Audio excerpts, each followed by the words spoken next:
দাগী আসামি না হয়েও ১ দশকের বেশি সময় ধরে নিজ বাড়িতে শিকলবন্দি ধামরাইয়ের যুবক মোহর আলী।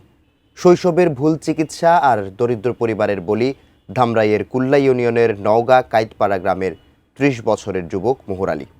ধামরাই থেকে মনোয়ার হোসেন রুবেলের পাঠানো তথ্য ছবিতে ডেস্ক রিপোর্ট।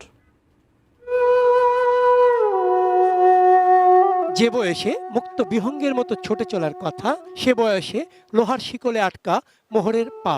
দারিদ্র্যের কারণে মাত্র ২ বছর বয়সে বাতজ্বরে আক্রান্ত হওয়া মোহর আলীর উন্নত চিকিৎসা করাতে পারেনি পরিবার।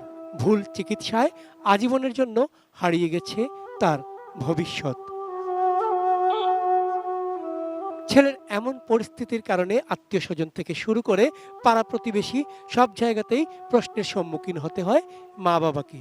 নেবড়ি সেবড়ি পরে মানুষের হাতে মিশবার চায়, মানুষের হাতে মিশাবার না। গাড়ির সামনে যে হইয়া পড়ে তখন গাড়িওয়ালারা বিপদে পড়ে। ২.৫ বছর কালি থেকে জ্বর, হাঁটা চাল না। ১৪ বছর এই পর্যন্ত আমি কুলে কাই করে রাখছি। রোজগার যে পর্যন্ত আনা হারছে এই পর্যন্ত আমি করা হারছি। অসুস্থতা শুধু মোহর আলীর বুদ্ধিবৃত্তি কেড়ে নেয়নি, কেড়ে নিয়েছে বাকশক্তিও।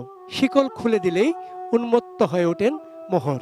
এমন পরিস্থিতিতে ব্যথিত স্থানীয়রাও, তারাও চান সুস্থ জীবনে ফিরে আসুক মোহর আলী। যেভাবে থাকে মানুষের মধ্যে গণ্যই পড়ে না। বাইন্দা থুই কষ্ট নাগে, মশায় খায়, মাছিতে খায়। যদি সরকার থেকে কিছু সহযোগিতা করে তাহলে চিকিৎসা পাতি করলে ওর মা বাবা একটু আসান পাইতো। মোহর আলীকে স্বাভাবিক জীবনে ফেরাতে সব ধরনের সহযোগিতার আশ্বাস দিলেন এই সমাজসেবা কর্মকর্তা। আমরা উপজেলা সমাজসেবা অফিস থেকে তাকে ভাতার আওতায় এনেছি। ঢাকার মানসিক স্বাস্থ্য ইনস্টিটিউটে আমাদের হাসপাতাল সমাজসেবা কার্যক্রম আছে। এতে মোহর আলীকে যদি মানসিক হাসপাতালে ভর্তি করা হয় সেক্ষেত্রে আমরা তার চিকিৎসার ব্যয়ভার বহন করতে সক্ষম হব। চন্দন পাল, ডেস্ক রিপোর্ট, এটিএন নিউজ।